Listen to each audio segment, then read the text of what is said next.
저는 올해 37살이 되었고 조금은 규모가 있는 식당을 운영하고 있는 사람입니다. 식당을 처음부터 이렇게 크게 시작했던 건 아니었죠. 부모님이 하시던 곳을 물려받아서 식당을 운영하다가 지금은 약간은 고급스러운 느낌으로 전향하려고 리모델링을 했습니다.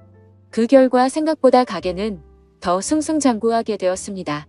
그래서 결국 몇 군데의 다른 컨셉의 식당을 더 시작하게 되었고 남들에 비해 조금은 빨리 성공의 단맛을 보고 있는 상황입니다. 하지만 이런 제게도 남들에게는 차마 말 못할 사연이 있어서 이렇게 글을 쓰게 되었네요. 일단 핑계로 들릴 수도 있겠지만 일에 집중해서 사느라 그런 것도 있고 여자에 대한 믿음이 많이 사라지는 계기가 생겨서 저는 아직까지 미혼으로 지내고 있습니다. 제가 하고 있는 고민은 친구였던 놈의 아내와 사랑을 나누게 되었고 그 사실을 친구가 알게 되면서부터입니다. 어릴 때부터 저는 부모님의 가게가 엄청 바쁘셨기 때문에 항상 학교를 다녀오며 매일같이 부모님을 도와서 가게 일을 돕기 바빴습니다.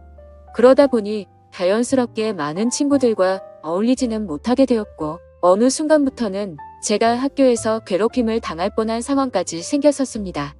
하지만 그땐 제가 워낙 숫기도 없고 말주변도 뛰어나지 않아서 학교에서는 조용히 지냈는데 오히려 그 덕분인지 주변 친구들은 저를 괴롭히는데 흥미를 잃게 되었고 저는 또래 친구들과 크게 다를 바 없이 학창시절을 지내게 됐었죠. 그렇게 성인이 될 때까지 학창시절 친하게 지냈던 몇몇 친구들만 봐오면서 지내왔었죠. 몇 년 전 일입니다. 어느 날 친구들과 술을 한잔 마시는데 동창회를 하는데 친구들이 다 같이 나가자고 하더라고요. 사실 저는 내키지는 않아서 참석하지 않으려고 했습니다. 어릴 때 기억은 그다지 좋지 않았었기에 별로 나가고 싶지 않았죠. 그런데 그때 친구의 한마디가 제 마음을 돌리는 계기가 되었습니다. 너 지연이도 이번 동창회 모임에는 참석한다는데 너 진짜 안 나가려고? 지금은 이렇게 사업도 성공해서 잘 사는데 지금 이런 모습 보여주고 싶지 않냐고 하는 겁니다. 그래서 저는 1초의 망설임도 없이 동창회를 꼭 참석해야겠구나 라고 생각을 했습니다. 어릴 때부터 짝사랑했던 그녀도 동창회에 나온다고 하니 어떻게든 나가고 싶었죠. 그때는 정말 말주변도 없어서 바라만 보고 마음을 애태웠던 여자인데 제 마음, 가슴속에 묻어두었던 감정이 다시금 살아나는 기분이었습니다. 그렇게 동창회 모임의 날이 다가왔고 거의 20년 가까이 한 차례도 보지 않다가 만나니까 누가 누군지도 잘 모르겠더라고요. 하지만 딱 2명은 정확하게 얼굴을 보자마자 옛날 생각이 나서 바로 알겠더군요. 한 명은 제 짝사랑이자 첫사랑이었던 그녀였었죠. 어릴 때에 비해 나이가 많이 들어서 30대 초반이 되었을 때라 풋풋함보다는 약간은 성숙해진 느낌이었고 옛날 얼굴이 조금은 묻어났지만 약간은 평범하게 변해 있더라고요. 그래서 첫사랑은 가슴에 묻어두라는 말이 괜히 있는 게 아니구나 싶었습니다. 그렇게 조금은 실망감을 안고 괜히 왔다 싶은 마음이 들었지만 막상 다들 오랜만에 보니까 반가워서 주변 동창들과 인사를 하고 있었죠.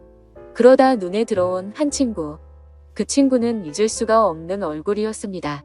어렸을 때 저를 모함하고 따돌리려고 주동했었던 친구였었죠. 여전히 곱상하게 생긴 외모에 여자들이 잘 따를 만큼 잘생겼더라고요. 그 친구도 저를 보더니 다가와서 인사를 건네더라고요. 그동안 잘 지냈냐, 어떻게 지내냐 이런 형식적인 인사를 나누는데 사실 딱히 다시 보고 싶지는 않았던 친구였기에 껄끄러웠습니다. 그래서 별로 기분이 좋지 않아 대충 대답을 하고는 얼른 다른 자리로 몸을 옮겼죠. 그렇게 한참 동창회는 무르익어갔고 다들 술이 점점 취해가던 중에 그 친구는 제게 다시 다가왔습니다. 제가 먼저 말하지도 않았는데 제게 먼저 말을 하더라고요. 어릴 때 자신이 괴롭혔던 거 평생 후회했고 미안했다면서 정말 연락하고 싶었는데 네가 불편할까봐 차마 연락을 못했다고 말하더라고요. 그러면서 본인은 어릴 때부터 가난에 찌들어서 생활이 힘들었는데 제 부모님이 돈을 많이 버셔서 그게 부러워서 어린 마음에 너무 짓궂었다고 사과를 하는데 솔직히 어릴 때 일이라 그럴 수도 있겠구나 싶었고 저는 괜찮다고 대답을 했죠. 그렇게 그날 동창회는 끝이 났고 제 마음속에 간직하던 첫사랑은 떠나보내게 되었고 제가 가장 증오했던 친구는 제 친구로 남게 되었습니다. 그리고 나서 몇 달 뒤에 저는 되게 괜찮은 여자친구가 생기게 되었습니다. 직원의 소개로 만나게 된 여자였는데 성격이 엄청 다정하고 착했습니다. 직업도 좋고 외모적으로도 예뻤기에 제가 적극적으로 대시를 해서 만나게 되었죠. 그 당시 여자친구는 저보다 10살이나 어린 한참 연하였지만 본인은 연상을 좋아한다면서 제 부담을 덜어주더라고요. 그때는 정말 세상이 밝아 보이더라고요. 사업도 승승장구하던 시기였고 어리고 예쁜 착한 여자친구가 생겼으니 말이죠. 그리고 저도 나이가 나이인지라 결혼을 전제로 진지한 만남을 가지고 있었는데 이 여자와 결혼을 하게 되면 내 인생은 즐겁겠구나 싶었습니다. 그러다 어느 날 저는 동창회에서 만난 친구와 술자리를 가지게 되었습니다. 술을 한참 마시다가 친구는 우리 다른 동창 친구들도 불러서 같이 여름을 맞이해서 여행을 가는 게 어떻겠냐고 하더군요. 그래서 저는 사업을 확장하느라 바빠서 시간을 많이 내기 어려운데 아마도 여자친구와 가야 될 것 같다고 거절을 했더니 그 친구는 기왕 가는 거 자신도 여자친구 데려갈 테니 저보고 여자친구한테 말해서 같이 커플 여행 가면 되지 않겠냐고 제안을 하더라고요. 그래서 저는 그런 경험도 별로 나쁘진 않을 것 같다라는 생각이 들었고 결국 4명의 남녀 커플들이 모여서 여행을 가게 되었습니다. 그런데 그 여행은 절대 가지 말았어야 할 참으로 비극적인 여행이 되었죠. 친구의 여자친구는 사진으로 미리 봤지만 역시나 엄청난 미인이더라고요. 외모와 몸매는 사실 제 여자친구에 비하면 훨씬 월등했고 나이만 빼놓고는 모든 게 더 완벽했었죠. 그냥 누가 보면 저 두 커플은 선남선녀 같고 연예인처럼 보이는 모습이었죠. 그에 비해 저는 평범한 30대 초중반 남자였고 제 여자친구는 어리고 예쁜 상큼한 모습이었습니다. 그렇게 저희 4명은 1박 2일로 여행지로 떠나게 되었습니다. 친구는 차량을 렌트하였고 저는 숙박업소와 음식을 준비하게 됐습니다.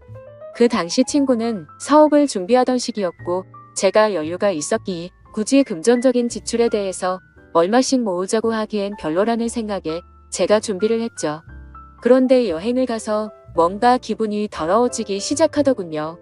여자친구는 제 친구의 사소한 농담에도 자지러지듯이 리액션을 하면서 장단을 맞추고 제가 불을 지피고 있는데 그 둘은 음식을 준비하면서 둘이서 야채를 씻고 오고 그러더군요. 그래서 저는 친구의 여자친구에게 말을 건넸습니다. 친구가 잘해주냐고 물어보니 별로 기분이 좋지 않은 듯 조용히 네라고 대답을 하더라고요. 그래서 친구 여자친구도 저처럼 별로 기분이 좋지 않구나라고 생각을 했습니다. 그렇게 다 같이 준비한 음식과 술을 마시게 되었고 다들 점점 술에 취해가고 있었죠. 한참을 마시다 보니 저는 술에 취해서 정신을 잃고 잠깐 잠이 들었습니다. 눈을 떠보니 친구 여자친구만 혼자서 덩그러니 술을 마시고 있더라고요. 친구랑 제 여자친구는 어디 갔냐고 물어보자 배 바람 좀 쐬러 나갔다고 말하더군요. 근데 이게 도대체 무슨 말도 안 되는 상황인지 도저히 이해가 안 가더라고요. 친구는 본인의 여자친구를 놔두고 왜 제 여자친구랑 바람을 쐬러 갔는지 너무 어이가 없었습니다. 그리고 이 여자친구는 그런 둘을 놔두고 왜 혼자서 여기서 술을 마시고 있는지 이해가 안 됐죠. 그래서 저는 왜 혼자서 안 나가고 여기 계시냐고 했더니 그냥 피곤해서 쉬고 싶어서 방에 남는다고 했다더군요.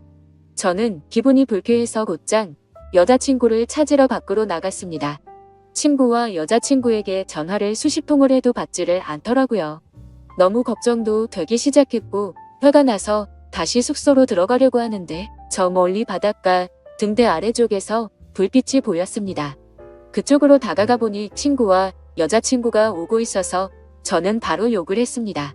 내가 전화를 몇 통을 했는데 안 받냐고 온갖 짜증을 냈죠. 그러자 친구와 여자친구는 무음이었다고 말하는데 누가 그 말을 믿을 수 있을까요?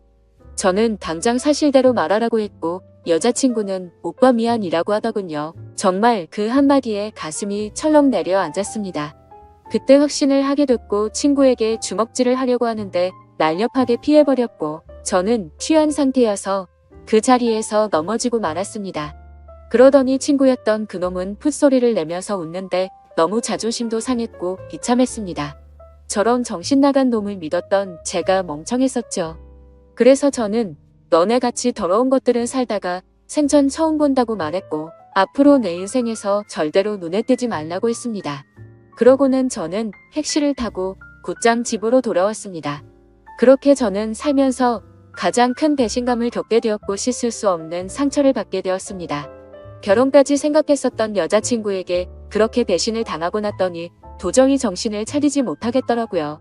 그 후로 며칠 동안을 잃은 뒷전이었고 폐인처럼 술만 마셨습니다.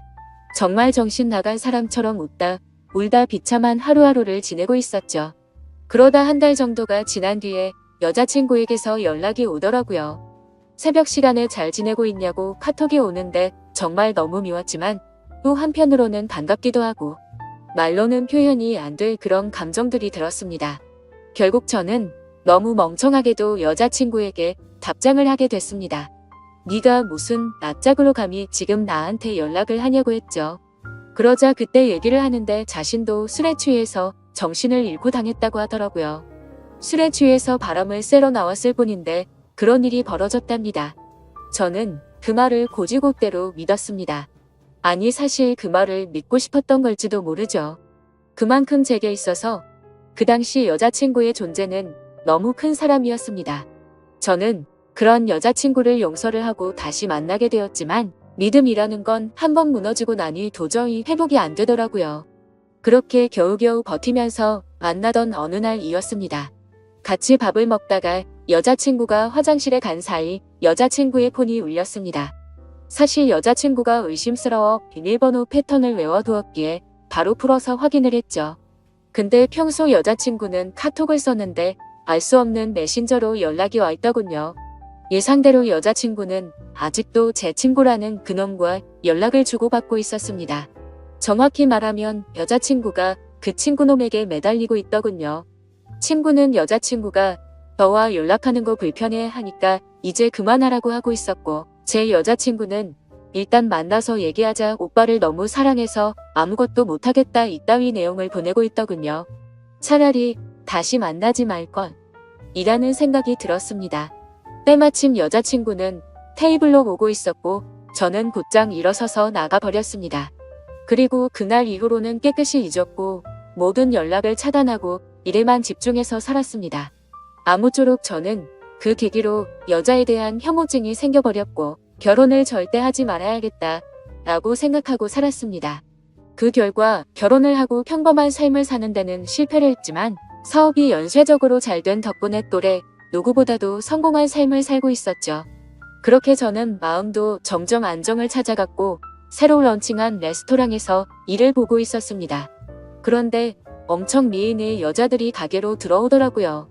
저는 반갑게 인사를 하면서 테이블로 안내를 하는데 그 일행 중에 한 명이 제 이름을 부르면서 혹시 재호씨 아니냐고 하더라고요. 그래서 얼굴을 봤더니 친구놈의 여자친구였습니다. 몇 년이 지났지만 워낙 미인이었기에 바로 알겠더라고요. 끼리끼리 논다더니 미인들끼리 노는구나 싶었죠. 근데 그런 미인들 중에서도 사실 제일 예쁘더군요. 아무튼 그녀의 주변 친구들이 아는 분이냐고 물어댔고 그녀는 예전에 알게 된 분이라며 혹시 여기도 새로 오픈한 곳이냐고 묻더라고요. 저는 맞다고 대답을 했고 주변에 있던 사람들이 어떻게 이렇게 젊은 나이에 이렇게 좋은 자리에 큰 레스토랑을 열었냐면서 다들 놀라워하는데 괜히 익숙하더군요. 그래서 즐거운 시간 보내라고 하고는 뭔가 잘난 척이 하고 싶었던 건지 비싼 와인을 서비스로 내주었죠. 그렇게 그날 이후로 그녀는 이따금씩 저의 레스토랑에 찾아오고는 했고 가벼운 인사들만 나눴습니다. 그러다 점심 식사를 마치고 나가면서 오늘 저녁에 술이나 한잔 할까요? 라고 묻더라고요. 저는 갑자기 그런 제안을 받자 뭐 하는 거지 싶었는데 본인도 그때 만나던 친구놈과 헤어졌다며 시간 괜찮으면 연락하라면서 명함을 주고 나가더라고요. 내가 왜 너랑 술을 먹냐고 생각은 했지만 행동은 달랐죠. 연예인보다 더 예쁜 미인이 술을 먹자고 하는데 라는 생각도 들었고 사실 그 친구놈이랑 그 사건이 있고 나서 어떻게 됐는지도 궁금하더라고요. 그래서 그날 저녁 근사한 곳에 약속 장소를 잡고 저는 신나는 기분으로 나갔습니다. 그녀는 점심때와는 다른 여성스러운 복장으로 제가 있는 곳으로 다가오는데 진짜 선녀 같다랄까. 후광이 비치는 게 이런 거구나 싶었습니다. 넋을 놓고 있다가 저희는 그렇게 식사를 하면서 술을 마시기 시작했죠. 그래서 저는 머쓱하게 그동안 잘 지내셨냐고 물었고 그녀는 종종 보시면서 처음 물어보시네요. 라면서 웃는데 솔직히 그 미소에 가슴이 두근거릴 정도였습니다. 예전에 여행 갔을 때도 이렇게 예뻤었나 싶었는데 생각해보니 그때는 웃지도 않고 기분이 안 좋아 보였었죠. 아무쪼록 이런저런 사소한 잡담을 나누면서 술을 마셨고 어느 정도 술이 취해 갈 때쯤 제가 진짜 궁금했었던 걸 저는 물었습니다. 그때 여행 갔을 때 친구놈이 그런 짓 한 거 알았냐고 물어보니 바람기가 너무나도 심한 사람이어서 헤어지려고 마음 먹고 있었기 때문에 상처가 되긴 했지만 그냥 그러려니 했고 그날 이후로 바로 헤어졌다고 하더라고요. 그래서 저는 뭔가 이상하긴 하더라고요. 여자친구를 다시 만날 당시에 친구놈이 여자친구가 연락하는 거 불편하다고 했는데 그새 다른 여자친구가 생겼었던 건가? 라고 생각을 했습니다. 어차피 그런 건 중요한 건 아니었고 서로가 그때 일을 꺼내봤자 기분이 좋지 않아서 넘어갔죠. 그렇게 그녀와 술을 마시고 저희는 훨씬 더 가까워졌고 몇 번을 더 만나다 보니 저는 그녀 덕분에 점점 제 아픔이 치유가 되는 기분이었습니다. 그녀도 처음보다 훨씬 더 미소가 많아졌고 서로가 행복한 날들을 보내고 있었습니다. 결국 저는 그동안의 상처를 지우기로 하고 큰 용기를 내서 고백을 했습니다. 그러자 그녀는 많이 당황을 했고 제 예상과는 달리 거절을 했습니다. 정말 마음이 아팠죠. 얼마나 큰 용기를 낸 건데 행복해 보였던 그녀가 거절을 할 거라고는 생각을 못했습니다. 그날부터는 또다시 저는 암울한 하루하루가 시작되었습니다. 출근을 해서도 가식적인 미소로 손님들을 상대할 뿐 또 다시 큰 상처가 저를 마구 쑤셔댔죠. 그렇게 며칠이 지나가던 날 그녀에게서 전화가 왔습니다. 지금 술이 너무 취해서 그런데 데리러 와줄 수 있겠냐고 하더라고요. 저는 너무 설레는 마음으로 미친 듯이 그녀가 있는 곳으로 달려갔습니다. 그렇게 집으로 데려다 주려고 하는데 한 잔만 더 마시자고 하더군요. 그래서 다른 술집으로 자리를 옮겼고 저는 너무 설레는 마음을 진정시키고 싶어서 술을 엄청 빨리 마시게 되었죠. 그렇게 서로가 술을 마시다 갑자기 대뜸 그녀가 울더라고요. 저는 제가 술에 취해서 알딸딸한 상태였기에 꿈을 꾸는 건가 싶고 너무 당황했습니다. 아니, 고백을 거절당한 건 저인데 왜 우세요? 라고 하니까 대답을 하지 않고 울기만 하더라고요. 그래서 그냥 실컷 울라고 내버려뒀죠. 한참을 울다가 그녀는 입을 열었습니다. 솔직하게 고백하고 싶은 게 있다고 했습니다. 친구놈과는 사실 헤어진 게 아니고 결혼을 했고 지금도 같이 살고 있다고 하더라고요. 이게 무슨 소리인가 싶어서 벙쪄서 듣고 있는데 말을 이어 나가더군요. 사실 제게 의도적으로 접근을 했었다고 합니다. 본인의 의지는 아니었고 남편이라는 친구놈이 사업이 망하게 되면서 제게 돈을 뜯어내자고 접근해보라고 시켰답니다. 그때는 그녀도 도저히 그딴 짓을 할 수가 없어서 절대 못한다고 버텼지만 그동안 잘못된 만남으로 길들여지던 그녀는 결국 남편의 성화에 못 이겨 제게 접근을 했답니다. 그렇다고 처음 만난 것부터가 의도적인 건 아니었고 그때 만난 걸 남편에게 말했더니 남편이 제 뒷조사를 했고 이렇게 계획을 세웠다고 하더라고요. 그리고는 저를 만나는 동안 자신이 너무 잘못된 삶을 살아왔다고 많이 느꼈다고 합니다. 못된 생각으로 접근한 건 맞지만 저와 있을 때면 이런 게 연애를 하는 기분이구나 라고 생각을 했고 자신도 모르게 점점 제게 진심으로 마음을 주고 있었다네요. 그런데 그런 나쁜 의도로 접근한 자신에게 고백을 하니까 너무 당황하게 됐고 거절을 할 수밖에 없었답니다. 그러면서 펑펑 우는데 남편을 만나기 전으로 돌아갔으며 자신이 이렇게 살지 않았을 거라며 말하는데 너무 가여워 보여서 아무 말 없이 안아줬고 이제는 제가 행복하게 해줄 테니 그 친구놈과는 정리를 하는 게 어떻겠냐고 했더니 본인이 이런 말도 안 되는 짓을 했는데 믿어줄 수 있겠냐고 하더라고요. 그렇게 저희는 서로의 사랑을 확인한 뒤로 그녀는 그 친구놈과 이혼을 하게 됐습니다. 그러다 어느 날 저희 집에서 그녀와 저는 사랑을 나누고 있었습니다. 근데 방문을 부수는 소리가 들리더군요. 저희 집이 주택가여서 창문을 깨고 넘어 들어와서 방문을 부숴버리고는 친구가 들어왔습니다. 그녀는 놀라서 소리를 질러댔고 그 친구놈은 제게 뛰어들어서 한참 동안을 싸웠습니다. 그러다 경찰이 도착하게 됐고 그 상황은 정리가 되었죠. 친구였던 그놈은 아내였던 그녀가 마음이 달라져서 이혼을 하게 되자 앙심을 품고 미행을 했던 거였습니다. 그래서 저희 집에 몰래 들어오게 된 거였죠. 그 결과 친구놈은 곧바로 주거 침입에 이어 폭행죄로 유치장 신세가 되었는데 사실 이 인간을 어떻게 해야 할지가 고민입니다. 뭔가 법적으로 지나치게 처벌하려고 하면 왠지 저와 그녀에게 보복을 할까봐 그런 게 걱정이 되기 때문이죠. 이런 막무가내인 놈을 어떻게 처리를 하는 게 가장 좋을까요? 돈이고 뭐고 다른 건 솔직히 다 필요 없습니다. 이제는 제 곁에 있는 그녀만 행복하고 안전할 수만 있다면 더 바라는 게 없죠. 부디 좋은 방법을 알려주시면 정말 감사하겠습니다.